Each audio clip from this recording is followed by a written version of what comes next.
प्रश्नावली 1.2 का 5th question. जांच कीजिए कि किसी प्राकृत संख्या n के लिए संख्या 6n अंक शून्य पर समाप्त हो सकती है। यानी इस n के किसी मान के लिए इसका जो पूरा वैल्यू होगा उसकी वैल्यू क्या शून्य पर समाप्त हो सकती है। शून्य का मतलब अंतिम अंक उसका 0 होगा या नहीं। जैसे 6 की पावर 2 36, यानी n का मान जब हमने 2 रखा तब अंतिम अंक क्या आया 6, लेकिन ये कह रहा है कि शून्य हो सकता है या नहीं। तो ऐसे ही 6 की पावर 3 216 फिर से 6 आया है, शून्य नहीं। तो इसको हमने चेक करना है, जांच करनी है। तो एक चीज़ और हमें जो याद रखनी है या हम जानते हैं कि शून्य पर समाप्त होने वाली जो भी संख्याएं होती हैं जैसे 40 100 है 60 है, इन सभी शून्य पर समाप्त हो रही हैं। इनके गुणनखंड जब हम देखें तो गुणनखंड के अंदर कोई विशेषता है या नहीं। 40 के गुणनखंड क्या होंगे 2 गुणा 2 गुणा 2 8 गुणा 5 40। 100 के 2 गुणा 2 गुणा 5 गुणा 5। 60 के 2 गुणा 2 गुणा 3 गुणा 5। यानी कोई भी संख्या हम ले लें जो 0 पर समाप्त होती है उसके गुणनखंड के अंदर 2 और 5 हमेशा होगा ही होगा, कम से कम। यानी 2 और 5 के साथ 3 भी हो सकता है, 7 भी हो सकता है, 9 भी हो सकता है, कुछ भी हो सकता है, लेकिन कम से कम 2 और 5 तो होना ही चाहिए, ये अनिवार्य है इसके लिए। तो इसी आधार पर हम इस क्वेश्चन को हल करते हैं। 6 के गुणनखंड क्या होंगे 2 और 3। तो 6 के गुणनखंडों के अंदर 2 है 3 है लेकिन 5 नहीं आया है।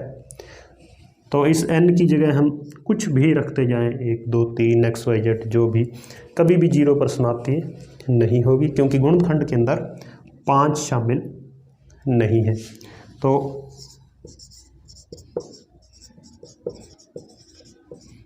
छः के गुणनखंड में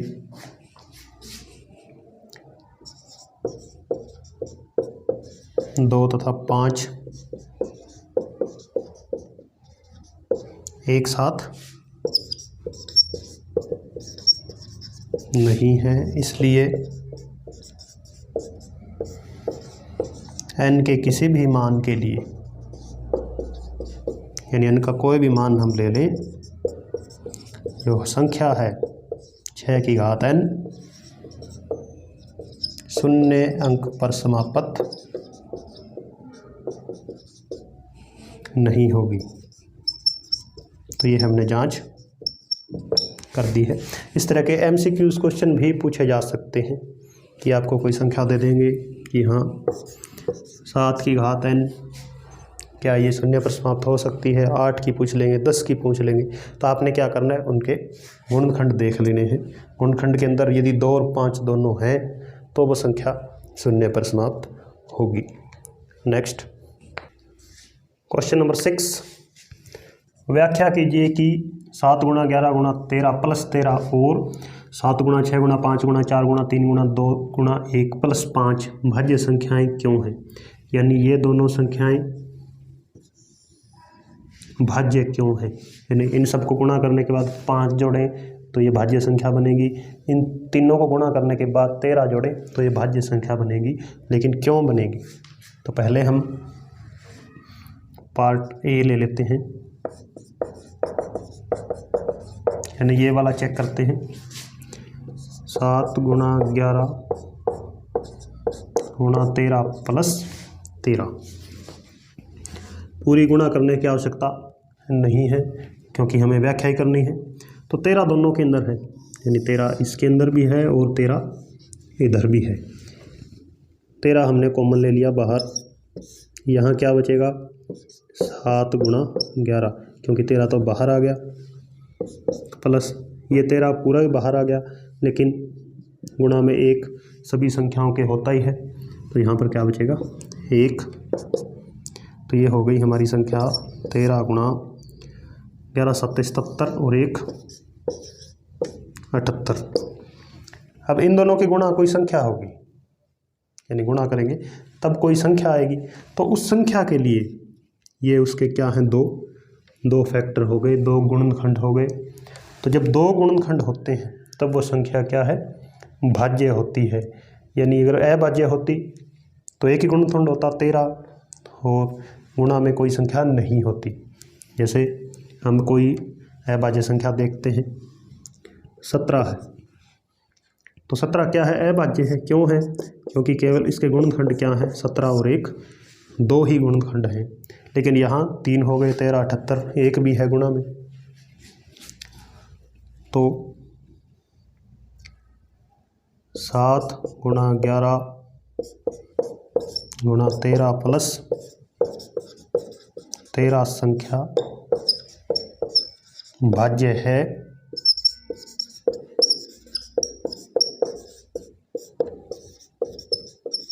क्योंकि इसके 1 से अधिक गुणनखंड हैं।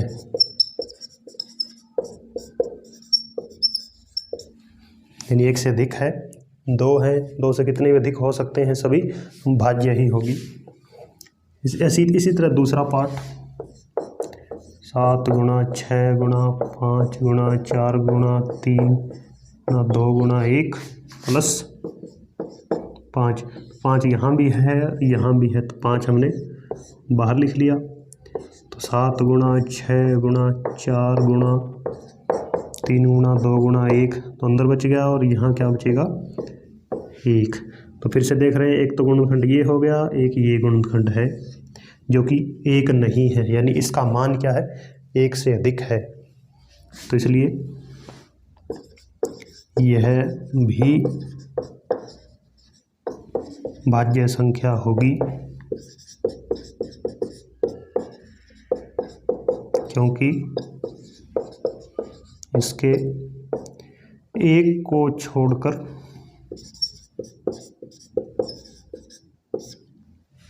एक से अधिक गुणनखंड हैं।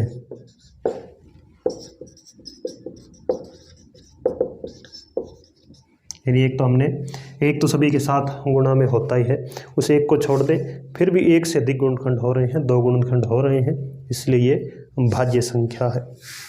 तो ये क्वेश्चन MCQ के अंदर भी आ सकता है, सीधा पूछ लेंगे कि क्या ये इनकी गुणा भाज्य है अभाज्य है, तो आप सीधा देख लें कि 13 कॉमन आ रहा है और फिर 2 उसके गुणनखंड बन रहे हैं। लास्ट क्वेश्चन, 7वां क्वेश्चन, लास्ट क्वेश्चन है, किसी खेल के मैदान के चारों ओर एक वृत्ताकार पथ है, यानी चारों ओर सर्कुलर पथ है। इस मैदान का एक चक्कर लगाने में सोनिया को 18 मिनट लगते हैं, यानी एक सर्कल पूरा कर लेती है वो, और इसी मैदान का एक चक्कर लगाने में रवि को 12 मिनट, यानी वो 12 मिनट में एक राउंड पूरा कर लेता है। मान लीजिए दोनों एक ही स्थान और एक ही समय पर चलना प्रारंभ करके एक ही दिशा में चलते हैं, यानी दोनों शुरुआत करेंगे, एक साथ करेंगे और एक ही दिशा में दौड़ेंगे, तो कितने समय बाद वे वापस शुरुआती स्थान पर मिलेंगे। यानी सर्कुलर रास्ता है, दोनों यहाँ से शुरू करते हैं, इसके चारों ओर दौड़ रहे हैं, तो जब वे शुरू करते हैं तब वे दोनों एक ही पॉइंट पर हैं, लेकिन एक को 18 मिनट, यानी एक तो 18 मिनट में वापस यहीं आ जाएगा, दूसरा केवल 12 में ही यहीं आ जाएगा, तो दोनों एक स्थान पर पहले चक्कर में तो नहीं होंगे, तो कौन से चक्कर में, या अभी ये कहें कितने समय बाद वे वापस इसी स्थान पर दोनों इकट्ठे हो जाएंगे। तो इसके लिए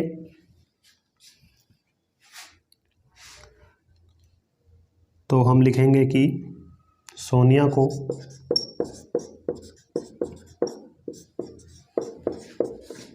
एक चक्कर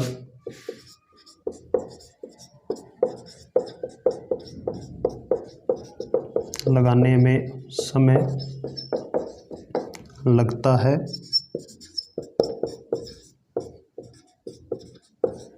18 मिनट और रवि को एक चक्कर लगाने में लगते हैं 12 मिनट। अब पुनः उसी स्थान पर वापस आने के लिए हमें क्या ज्ञात करना होगा, क्या HCF निकालें या LCM निकालें। अब ये दुविधा रहती है इन टाइप के क्वेश्चंस के अंदर। तो यहाँ एक चीज़ आप देख रहे होंगे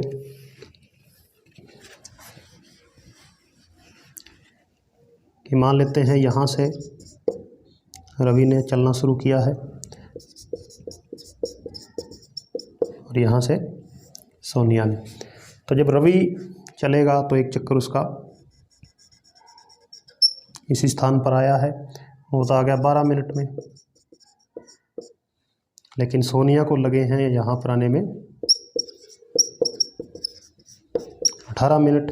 लेकिन जब 18 मिनट हुए इतने में रवि और आगे चला गया, यानी आगे से आगे बढ़ते जा रहे हैं और मिलेंगे कहीं दूर जाकर।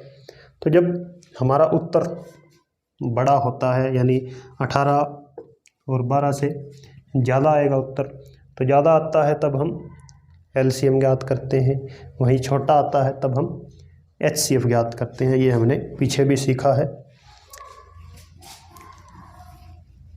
तो पुनः प्रारंभिक स्थान पर मिलने में लगने वाला समय 18 और 12 का LCM होगा। 18-12 का LCM कितना होता है? 18-12 का LCM हम सीधा गुणा करके याद कर सकते हैं, क्योंकि गुणा में आगे बढ़ रहे हैं। 12 मिनट में एक चक्कर, 24 में दूसरा, 36 में तीसरा, 48 में चौथा, ये भी गुणा में, 18 के अंदर पहला, 36 के अंदर दूसरा। तो गुणज याद करने के लिए हम LCM ही निकालते हैं। 18-12 का LCM होता है 36। तो 36 मिनट बाद वे वापस उसी जगह आकर मिलेंगे। तो ये हमारी प्रश्नावली 1.2 पूरी हो चुकी है। धन्यवाद।